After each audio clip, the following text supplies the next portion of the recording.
Hi, everyone. I'm Diane Brady. I'm here with Forbes contributor Bill Baldwin, who has been writing about taxes for 40 years and very well, I might add. Bill, we're talking about maximizing retirement, which I think makes most of us just fear comes into play because there's so much confusion. Roth, we've got the 401k, SEP IRA. I personally find the various stages of my career, it's something that confuses me. So I'm going to just start with that. What do most of us do wrong? Oh boy, I think most people put in too little.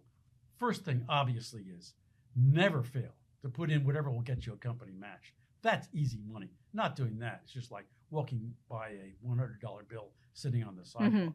All right. So let's just assume you've gotten that far. Beyond that, it does get complicated. And yes, you could spend more than 40 years studying all the parts of the tax code that have to do with retirement savings, and it wouldn't be everything. You need another 40 years. I mean, it's insanely complicated. But if you know what you're doing, you can build up tax deferred, a big chunk of what you'll need on top of Social Security when you turn 67. At any rate, the complicated thing starts with this. Your company says, okay, we got the 401k. You have a Roth option. You'll say, what? Yeah. All right. So let me just explain briefly what that is. Okay. And how you might go one way or the other. With the regular IRA, the money you put in isn't taxed on the way in, it's taxed on the way out. With the Roth, you pay the regular tax going in, but after that, everything is scot-free. But there's an income cap on that one, right? You have to make below a certain amount to qualify to put into the Roth? You've gotten into another part of the complicated tax code. Mea But with culpa. the 401k, there's no income limit. Okay. All right. If you want to do your own Roth IRA outside of your retirement, there's an income limit. All right. So your decision is, you're with this company. Do I want to put it in the regular 401k, the pre-tax, or do I want to put in the Roth? And usually it's a good idea to split it a little bit, because when you get to be 67, it would be really good for you to have diversity and to have three different kinds of savings. Number one would be the pre-tax IRA. You're going to pay tax on the way out. Number two would be Roth, completely tax-free, and you can leave it to your grandchildren if you want. And that one you'd want to tap last because it's so good. That's like a trump card. Okay, so that's a terrific thing, is the Roth. And the third pot that you're going to have money in, ideally, would be a taxable account. You just saved a little extra money. And that's the one that ordinarily you tap first. First. There's no tax advantages to that third category, is there? Oh, we'll get into that sometime. Okay. Maybe in our next segment. Oh, okay. But if you buy stocks, if you play the stock market, you can minimize your taxes by holding onto your winners and selling your losers. We'll get into that later. But for now, let me just say that having that diversity of pots of money is very convenient. If you happen to have a low tax year, a low bracket year, low income, maybe after you've retired, but before you started Social Security, that would be a time. That would be a great time to move money out of the pre-tax IRA into the Roth. You can do that. You can do that. And if you have a high tax year and you need cash, you might want to be taking money out of your Roth instead of out of the taxable one because you're in a high bracket. So that does get very complicated. It's why there's 100,000 tax experts around this country deciding all these complicated things for people like you and me. It's insanely complicated, but the essence of it is, my advice to you, when you get to be 67, have three pots. And let's talk about the demographics. Obviously, I understand early in your career, it's a good time to be thinking about retirement savings.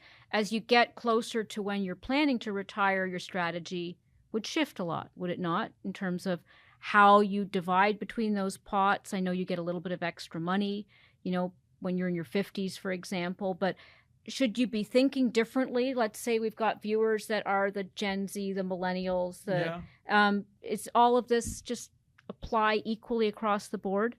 Well, when you're younger, there's two things that are different about you. One of them is you can probably take a little more risk. So if you're 20 and you're investing for spending money on a cruise when you're 70, that's 50 years away. you can live through a couple of crashes, and there will be a couple of crashes. Right. So you probably should be in stocks. If you're 69 and you're thinking about that cruise at age 70, you probably should be much more lightly invested in the stock market. Not zero, but less than when you were 20. So that's the first difference. That has nothing to do with taxes. That's just,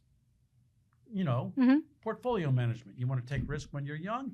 When you're 69, you don't want to take risks. Okay, that's one thing. Now, the other thing is the tax angle.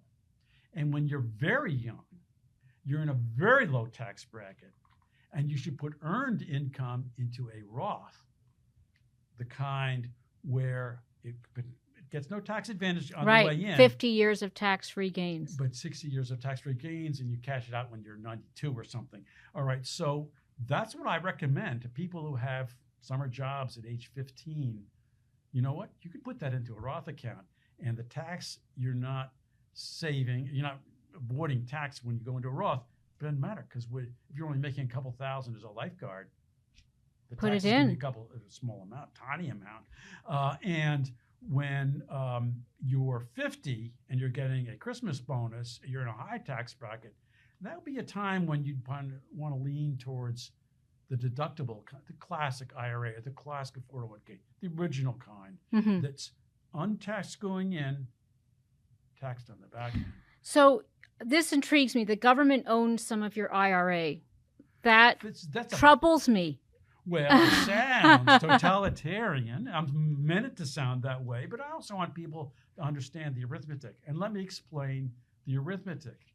If you have $100,000 in your IRA and you're writing down on some account form or just telling your date, hey, I'm worth $100,000, you think of yourself as owning $100,000.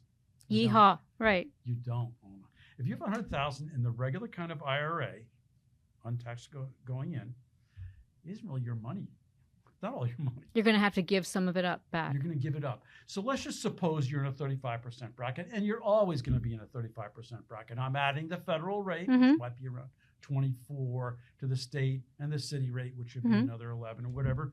If you're in a 35% bracket and you got $100,000 in the IRA, that's what the statement said last month. I opened my statement.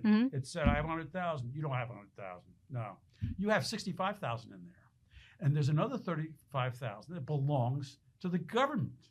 Now, let's just suppose you double it, okay? Many years later, you've doubled it. Your $100,000 is now $200,000. What's really happened? You've taken the government's 35 and you've doubled that. And they'll be so happy. You now have invested $70,000 on behalf of these tax collectors, and the other $130,000 is yours. But if I'm deducting, if I'm taking it out when I'm retired, I'm not in a 35% tax bracket anymore. Don't get me started on that. Okay. All right. A couple of things. Number one, tax brackets are probably going to drift up over the next 50 years. So if you're 20 and saying, oh, well, when I'm 70, I'll be in a low bracket, don't count on it. I mean, I'm not sure what's going to happen 50 years from now, but I think tax rates are going to go up. The second thing is that you'd be surprised what happens when you retire. You have your Social Security. You might have some tag end of a corporate pension if you've got one of those. There aren't too many left. You will be cashing in some of your appreciated stocks in your taxable account. That's taxable. And from your IRA, beginning at age 73 or 50 years from now, 75, at a certain point, you have to take money out of that pre-tax IRA, and that's going to kick your bracket up. So don't kid yourself that if your bracket is 35 now, it's going to be 25 when you're 75 or 80. It might be just as high, all right? So that's why I always assume that if you're in a 35% bracket now, you'll be in a 35% bracket in the year 2073. So brace yourself. Okay, so take shelter from the college bursar. How? Oh, well, we talked before in another segment about how to set up a 529 and try to keep your money off out of the reach of the fingers of that needy college aid officer.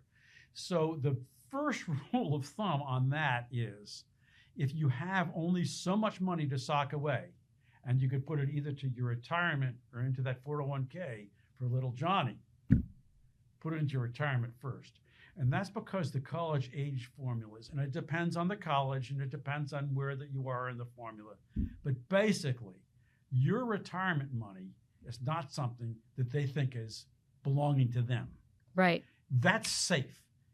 Fund your retirement first, then do the 529, because there's a very high risk that the 529 is something that the college aid office will think really belongs to them, not to you. Right. So they'll just grab it.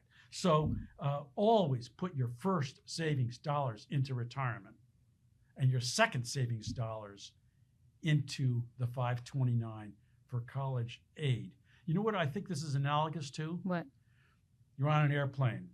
Put on your own mask first Right. before you assist the kid The next to kid you. next to you who's going to be like, where's my college money? Strategic Rothification. What is that exactly? Whoa. Well, there are all kinds of experts out there with these complicated formulas. Should you Rothify? They usually like the idea that you take some of your pre-tax IRA, Mm-hmm. convert it into a totally tax-free Roth, pay tax up front. There are good reasons for doing that. Sometimes a little bit, maybe. All right. One of the reasons for not doing it too much is that leaving some money in the pre-tax IRA, it's going to be taxed on the way out, can make a lot of sense for two very big reasons. So don't move it all over into Mhm. Roth, no matter what your tax bracket is. There are two reasons. The first reason is that IRAs are a terrific way to do your charitable giving. Mm. Once you turn 70 and a half, you can peel money out of the IRA. Remember, it's never been taxed. It's the Mhm. regular IRA, pre-tax, never been taxed, and send it directly to the Red Cross or your alma mater or whatever it is, right? Can you deduct it? There's nothing to deduct. You don't need to because it never was in your income, right? But it's charitable giving. It's charitable. You deducted it when you put it in, remember? Right. When you were working, Okay. working for General Motors at age 25. All right, so that's the first thing you can do with a pre-tax IRA that has not been converted into a Roth. Mm-hmm. The second thing that might be useful, sad to say, is when you're 89 or 99, you just might be in a nursing home. The nursing home probably will qualify as a medical expense. It depends, but it probably will, Mm-hmm. all right, if you really need help just getting out of bed in the morning. At that point, your caregiver, maybe it's your grandson, is able to take money out of the IRA the same year that money is being used on a medical expense. So in effect, your IRA never gets taxed. So those are two reasons why it does kind of make sense to leave some money in a pre-tax IRA. Sounds like a case for an accountant. Oh, It yes. sounds very complex. That you want to be aware of these things, but at the same time, at your own peril, just be trying to gamify this yourself. Is that fair to say? I think it's fair to say that Congress has arranged American society so that much money and talent is expended looking at tax angles. Especially in this area, I think. Very Especially- complex, very politically hot, and of course, very relevant to a lot of people at the Yes, moment. I think so. Great. With Social Security going bankrupt. Don't Definitely. get me started. That's for another day, another session. Thanks for joining us, Bill. Thank you, Diane.